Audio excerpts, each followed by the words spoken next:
Nyasaye. Kar chakruok, gik moko duto ne beyo, kendo kwe ne nitiere. Kwe mane nitie kar chakruok en kwe ma wanyalo gombo. Iwacho ni kar chakruok ondiek ne nyalo chiemo kanyakla gi nyarombo. Nyathi ne nyalo tugo gi thuol to bende ok hinye. To bang' ka dhano otimo richo, to koro sigu obiro e piny. Mana kaka dhano, Nyasaye okumo dhano kowacho ni koro nyaka iti matek eka ichiem. Koro sigu biro bet e kind kothi gi koth thuol. Ibiro toyo wiye to biro kayo ombong' tiendi. To mano e sigu mwaneno nyaka kawuono, kendo mano osemiyo piny obedo matek, ngima tek. Nyasaye ka nochweyo dhano, nokochweyo dhano mondo oti, to noketo gik moko duto ma dhano nyalo konyore godo.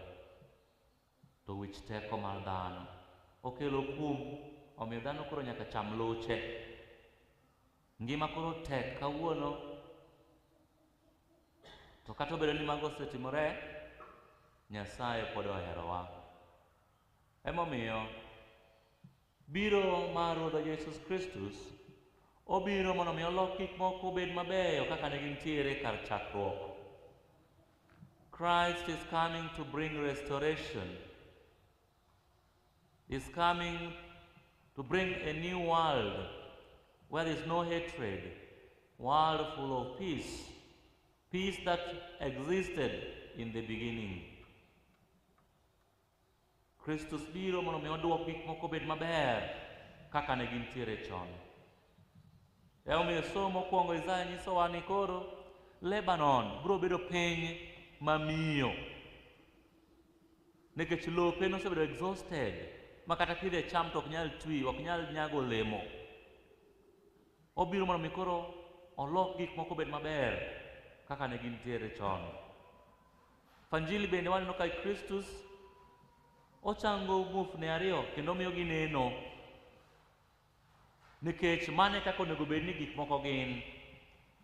Ok onego bed ni wan gi rong'onde, ok onego bed ni wan gi muofni, ok onego bed ni nitiere upungufu moro amora. Koro Kristus obiro mondo omi ochop gik moko duto kare, gik moko duto obed maber kaka owinjore. He is coming to restore us. The blind will now see, the lame will now walk, the deaf will now hear. He is coming to restore us. So we have to prepare well for his coming. Nyaka waikre maber ne biro mar Jawarwa Jesus Kristus. To waikore gang'o? Waikore nade? Mokwongo waikore gi lemo. We prepare for his coming in prayer, on our knees. We must intensify our prayer life. Nyaka waket lemo bed motegno e ngimawa. Nyaka watim kinda gi lemo pile ka pile ndalo duto mondo waikre ne biro mar Jawarwa Jesus Kristus. Mana kaka Kristus biro mondo omi oduok kwe, e kaka wan bende nyaka koro walos kwe e kindwa gi Nyasaye kendo e kindwa gi jowetewa.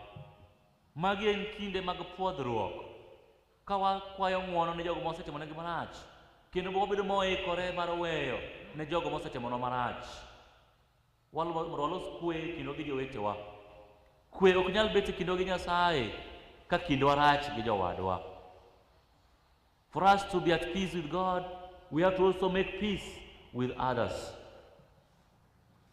Koro Kristus obiro mondo oduok kwe, to wan be nyaka wabed moikore mar kelo kweno kamoro amora mwadhiye.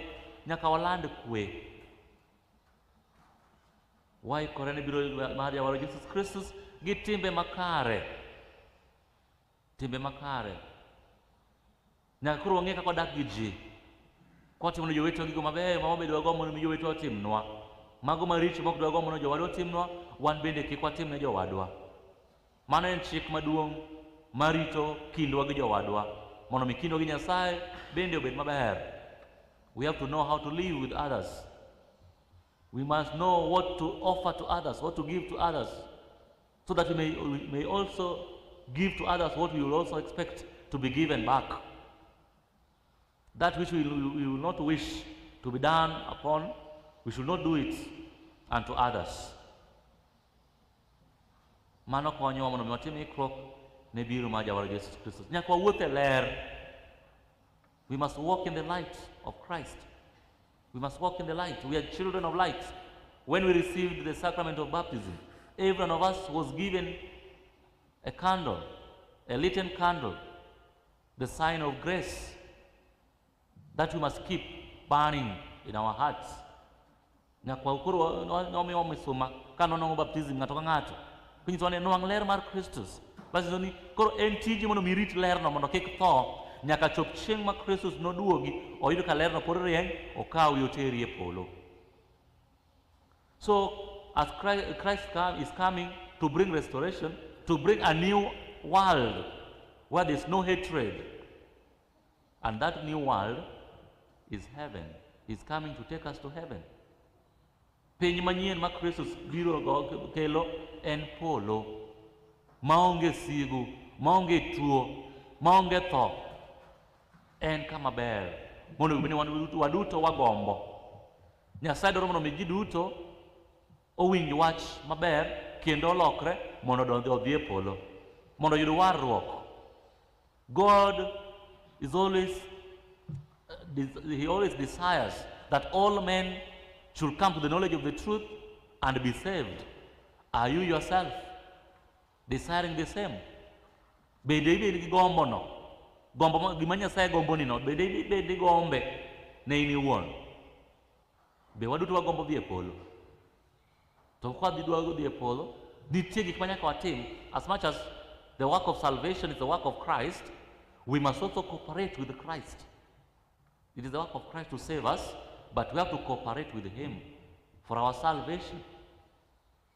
And this is how we cooperate, by knowing how to live well on this earth, so that after our earthly life, we may go to heaven. Evangelii Kristus ochango muofni ariyo kendo gineno. Wan bende Kristus oikore mondo mi onyalo resowa. Wan bende wan muofni e yore mopogore opogore. Nitie gik mang'eny moselal e ngimawa.